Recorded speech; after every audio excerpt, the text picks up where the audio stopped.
Hello everyone, मैं सरफराज अहमद। हम लोग क्लास 12 का फिजिक्स पढ़ रहे थे और हम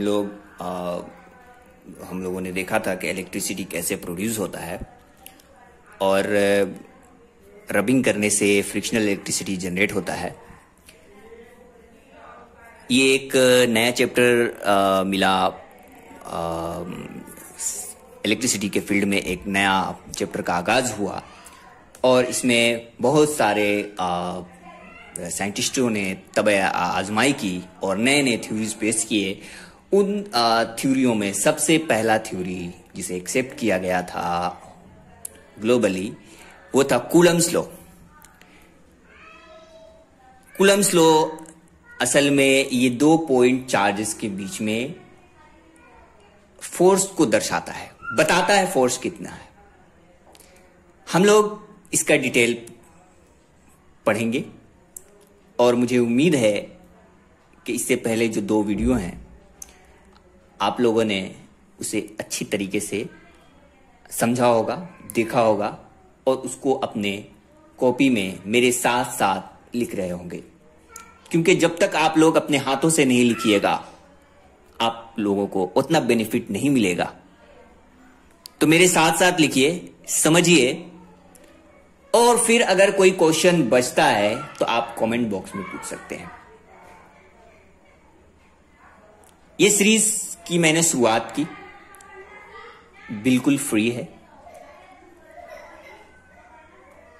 ओके, तो now we are going towards our target, the Coulomb's law, the force between 2 point charges. The first of all, what is the Coulomb's law?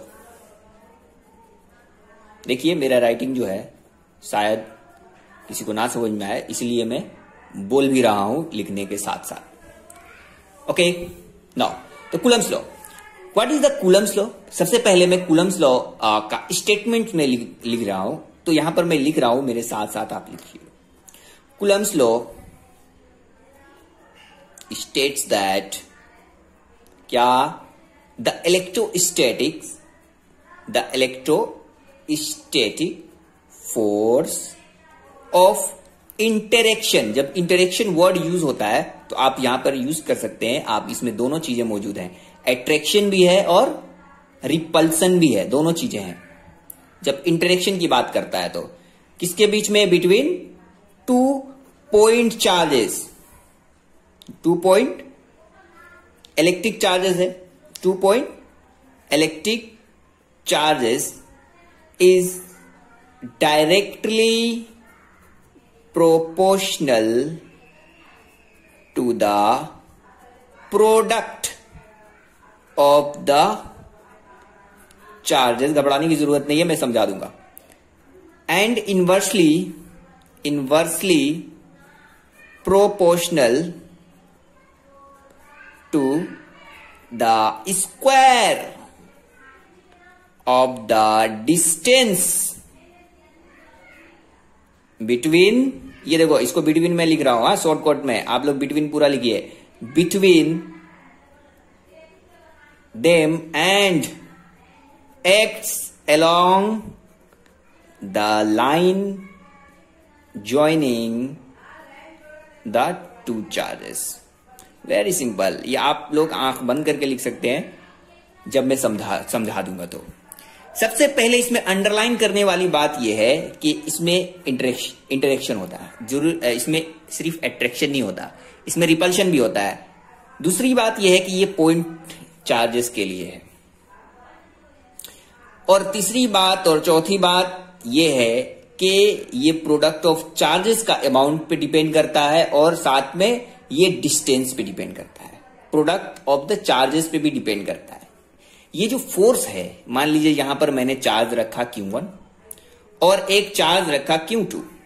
Okay, ये रहा, आप लोग इसको ध्यान से समझिएगा, इसीलिए इसका न्यूमेरिकल्स, इसके बेस पर बहुत सारे न्यूमेरिकल्स आते हैं, कॉम्पिटिटिव एग्जाम में भी पूछे जाते हैं और एकेडमिक में भी पूछे जाते हैं, क्लास 12 में भी और भी दूसरे कॉम्पिटिटिव एग्जाम में जहां पर फिजिक्स पूछा जाता है वहां पर इससे रिलेटेड क्वेश्चन पूछे जाते हैं। जब बेसिक क्लियर होगा तो सब कुछ क्लियर होगा।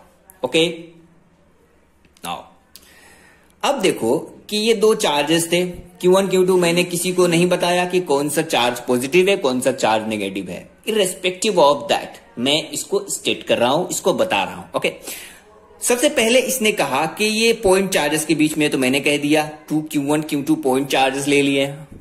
दूसरी बात इसने कहा कि इसमें इंटरेक्शन होगा। अब जाहिर सी बात है दो पॉजिटिव चार्ज होंगे। यहां पे जो मैंने कैरेक्टरिस्टिक जहां पर लिखवाया था उस कैरेक्टरिस्टिक में मैंने बताया था लाइक चार्जेस के बीच में क्या होता है, अनलाइक चार्जेस के बीच में क्या होता है। तो अगर लाइक चार्जेस हुए हैं तो आपका रिपल्शन होगा, और आपका डिफरेंट चार्जेस हुआ, अनलाइक चार्जेस हुए तो अट्रैक्शन होगा। ये चीजें पहले वाले से मैं फिर दोहराना नहीं चाहता।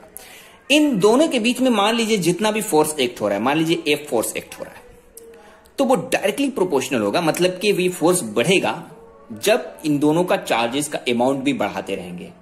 मतलब कि Q1 Q2 के मल्टीप्लाई पे डिपेंड करता है। मान लीजिए ये 2 कूलम है और ये 4 कूलम है, तो 4 दूना 8, तो 8 पे जितना फोर्स एक्ट हो रहा है, अब ये 4 कर दिए और इसको 4 ही रहने दीजिए, तो 4 चौके 16। अब देखिए उसका दुगना हो जा रहा है। तो फोर्स का मैग्नीट्यूड बढ़ रहा है जब हम लोग चार्ज का मैग्नीट्यूड बढ़ा रहे हैं। और दूसरा जो है ये डिस्टेंस पे डिपेंड कर रहा है। मान लीजिए इसका दूरी जो है r है, तो किस पे डिपेंड करेगा, ये F जो है डिपेंड करेगा inversely proportional to r square. मान लीजिए 2 है तो यहां पे 2 का स्क्वायर 4 हो जाएगा, 1/4। मतलब ये है कि ये जितना दूरी जाएगा, डिस्टेंस बढ़ रहा है। अब जैसे ही डिस्टेंस बढ़ रहा है ना, तो फोर्स जो है कम होगा। जाहिर सी बात है, मैग्नेट आपने लोगों ने इसका यूज किया होगा।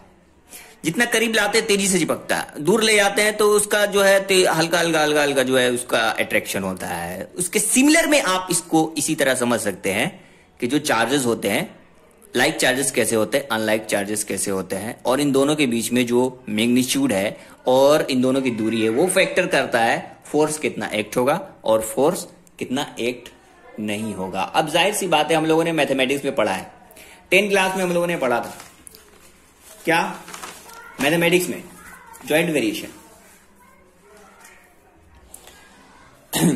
जमशेद सर आप लोगों को पढ़ाए होंगे जॉइंट वेरिएशन के बारे में। हम लोग यहां पर जॉइंट वेरिएशन थोड़ा सा पढ़ लेते हैं। What is joint variation? Joint variation, मान लीजिए एक क्वांटिटी है x, दूसरा क्वांटिटी है y। अब ये क्वांटिटी x जो है बढ़ रहा है, जब y भी बढ़ रहा है तो इसको बोलते हैं डायरेक्टली प्रोपोर्शनल है। अगर x z के साथ जो है रिलेशन कर रहा है, जब ये बढ़ रहा है तो ये भी बढ़ रहा है, चलो ये ठीक है। तो x जब y z के फंक्शन में देखते हैं तो क्या होगा कि x y बढ़ रहा है तो x भी बढ़ रहा है, z बढ़ रहा है तो x भी बढ़ रहा है, तो ये दोनों पे डिपेंडेंट है। तो हम लोग बाय जॉइंट वेरिएशन हम लिख सकते हैं x is proportional to y z। हम लोग सिर्फ प्रोडक्ट करेंगे, जो इक्वल वाला है वो एक ही बार लिखेंगे, जो डिफरेंट है उसको मल्टीप्लाई कर देंगे। ये जॉइंट वेरिएशन है। ओके, यहां पर भी हम लोग यूज करने वाले, क्योंकि हम लोगों ने देखा कि force is directly proportional to the product of the charges and inversely proportional to the square of the distances. तो ये देखो उसी तरह का सिचुएशन क्रिएट हो गया। जैसे सिचुएशन क्रिएट हो गया तो हम क्या लिख सकते हैं, proportional to Q1 Q2 by R square. Very simple, कोई यहां पर रॉकेट साइंस मौजूद नहीं है जो आपको पहाड़ लगे। यहां पर बहुत इजी तरीके से, ये थ्योरी भी इजी है और अभी तो टफ आना बाकी है। अब उस टफ के लिए अपना जगह बरकरार रखें, इसको टफ बनाकर भर नहीं दें। टफ आने वाला है, जब आएगा तो मैं बता दूंगा, उतना भी टफ नहीं है। आप लोग जो है समझदार है, समझ जाएंगे। अब साथ में जो है यहां पर जो इसके बाद क्या होता है, इसके बाद जो है कोई कांस्टेंट आ जाता है। कांस्टेंट को के से लिखो, ए से लिखो, यहां पर के से लिखना। ओके, बिकॉज के का नाम है, ठीक है। तो यहां पर जो है कांस्टेंट आएगा के Q1 Q2 by R square, ठीक है। अब के यहां पर क्या है, के यहां पर प्रोपोर्शनलिटी कांस्टेंट, प्रोपोर्शनलिटी कांस्टेंट, ये मैथमेटिक्स का टर्म है, ये मैथमेटिक्स में बताया जाता है। ये यहां इसको भी प्रोपोर्शनलिटी कांस्टेंट कह सकते हैं। तो प्रोपोर्शनलिटी कांस्टेंट, ठीक है, तब इसका नाम तो होगा, क्योंकि कूलम्स लॉ पर डिपेंड है तो इसलिए इसको हम लोग कूलम कांस्टेंट भी कहते हैं। क्या कहते हैं? Coulomb constant. एक और नाम है, चूंकि हम लोग इलेक्ट्रोस्टैटिक फोर्स पढ़ रहे हैं तो इसको इलेक्ट्रोस्टैटिक फोर्स कांस्टेंट भी कहते हैं। देखो इतना सारा है, कोई एक नाम याद रखो ना, कूलम कांस्टेंट याद रखो, इलेक्ट्रोस्टैटिक फोर्स। लेकिन मैं इसलिए बता रहा हूं कि कोई आपको बेवकूफ ना बना सके। कोई आपको कहेगा कि इलेक्ट्रोस्टैटिक फोर्स कांस्टेंट के बारे में बताओ, लेकिन आप लोगों ने सिर्फ कूलम कांस्टेंट ही पढ़ा है, और वहां पर बत्ती गुल हो जाएगा। इसीलिए आप लोग सारे नाम याद रखिए। कॉम्पिटिटिव एग्जाम में भी उल्टा सीधा कुछ नाम बदल देता है, तो आप लोग तमाम नाम याद रखिए, आप ही लोग के लिए बेहतर होगा। अच्छा, अब एक्सपेरिमेंटली के का जो वैल्यू प्रूव किया गया ना, वो यहां पर मैं लिख रहा हूं और आप लोग इसे याद रखिएगा। एक्सपेरिमेंटली इसका जो वैल्यू बताया गया, वेरी वेरी इजी और वेरी वेरी इंपॉर्टेंट। इसका जो वैक्यूम में है इसका अलग वैल्यू है, एयर में अलग वैल्यू है, डिफरेंट मीडियम में इसका वैल्यू चेंज होगा। ओके, डिफरेंट में आपका जो है वैल्यू जो है चेंज होगा, इस बात को आप लोग ध्यान में रखिएगा। ओके, वैक्यूम मतलब कि जहां पर कोई एयर नहीं है, कोई मीडियम नहीं है। जहां पर कोई एयर नहीं है, जहां पर कोई मीडियम नहीं है, उसको वैक्यूम कहते हैं। तो उसमें के का वैल्यू क्या होगा? उस के का वैल्यू होगा 1/4 पाई एप्सिलॉन नॉट। इसका नाम याद रखना। पाई का मतलब आप लोगों को मालूम है, वही पाई है जो मैथमेटिक्स का। 4 का मतलब क्या बताने की जरूरत है? एप्सिलॉन नॉट जो है वो बताने की जरूरत है। इसको कहते हैं permittivity of free space. Very very important. इससे कई सारे सवाल पूछे गए हैं, कभी कभी इसका डिफिनेशन भी पूछ लेता है। बताओ परमिटिविटी ऑफ फ्री स्पेस को डिफाइन करो, इसका वैल्यू बताओ, डिफरेंट डिफरेंट पूछ लेता है। तो मैं चाहता हूं कि आप लोग फंसे नहीं, इसका जवाब आप लोगों की जबान पर है। K is equal to 1/4 pi epsilon naught. It is very important. Okay.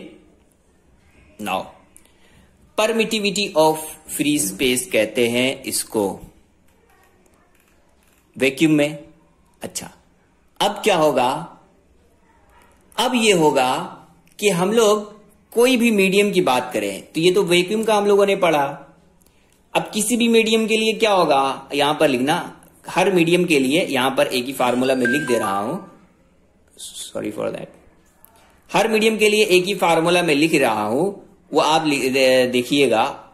Her medium के लिए जो के का वैल्यू है 1/4 पाई एप्सिलॉन। इस एप्सिलॉन, देखो एप्सिलॉन नॉट नहीं है, एप्सिलॉन है। एप्सिलॉन को बोलते हैं एब्सोल्यूट। एक दो बार आप लोग पढ़िएगा तो आप लोगों को भी याद हो जाएगा। एब्सोल्यूट इलेक्ट्रिक परमिटिविटी, स्पेलिंग के साथ, किसका? Of dielectric constant.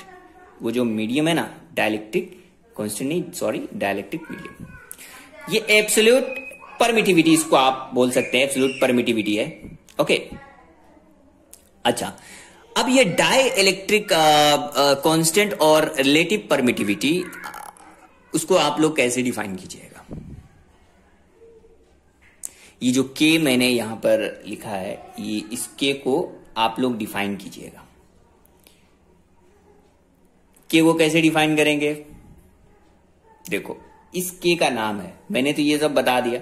अब देखो के को कैसे डिफाइन करेंगे। हर एक चीज को ध्यान से पढ़ना, ध्यान से समझना, तब नहीं तो एग्जाम में कंफ्यूज रह जाओगे।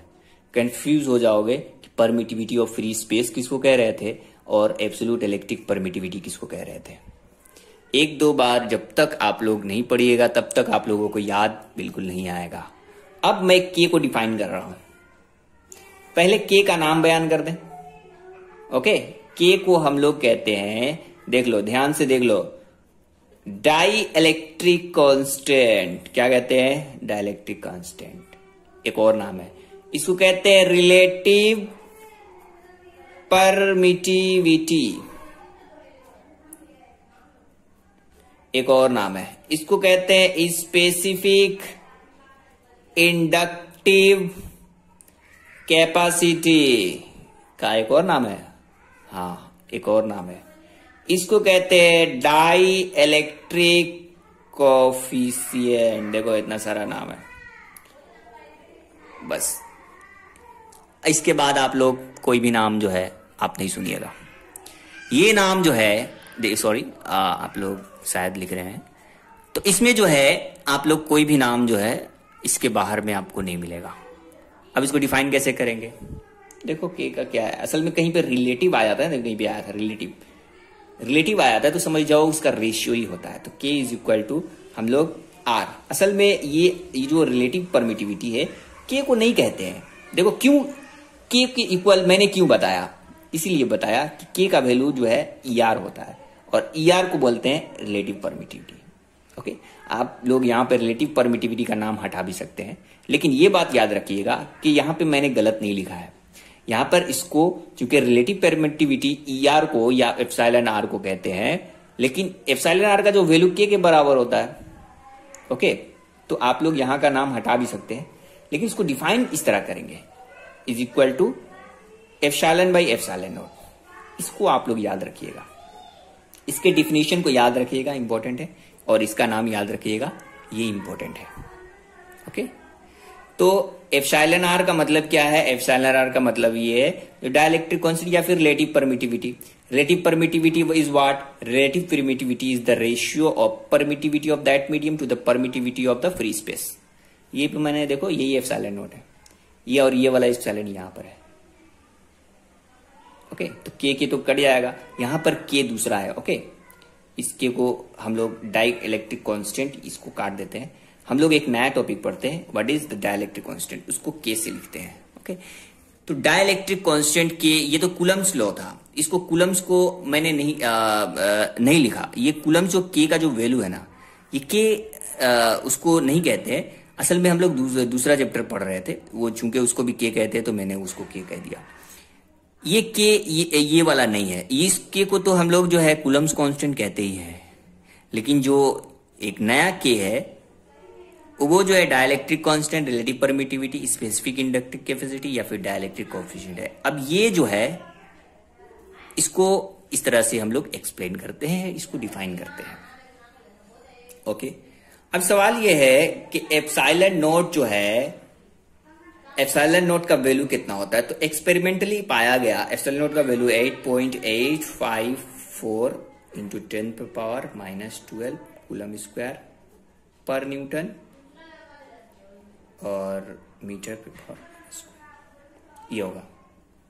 ओके, अब मैं एक और वैल्यू बता रहा हूं, इसको आप लोग याद रखिएगा। ये जो वैल्यू बता रहा हूं ये इंपॉर्टेंट है। 1/4 पाई जो एप्सिलॉन नॉट है, ये 8.987 इंटू 10⁻9 न्यूटन मीटर स्क्वायर पर कूलम स्क्वायर। ओके, इसको हम लोग एप्रोक्स में देखिएगा, कहीं कहीं लिखा होता है 9 इंटू 10⁻9 न्यूटन मीटर स्क्वायर पर कूलम स्क्वायर।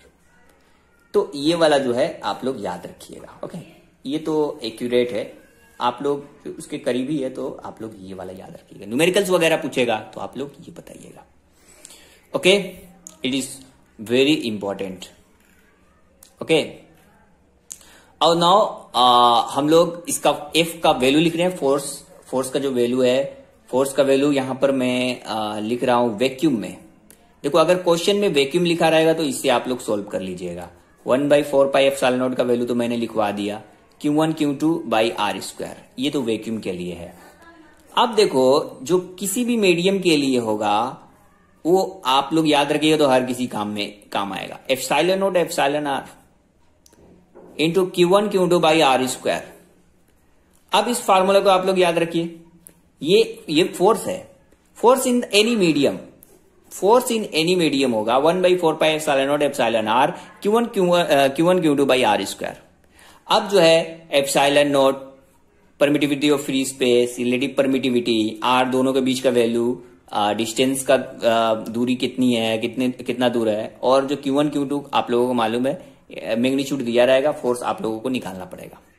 हम लोग जो है बाद में नेक्स्ट क्लास में हम लोग पढ़ेंगे कि इसका वेक्टर फॉर्म कैसे होता है, और वो वेक्टर फॉर्म इससे ज्यादा इंपॉर्टेंट है एग्जाम के प्रोस्पेक्टिव से।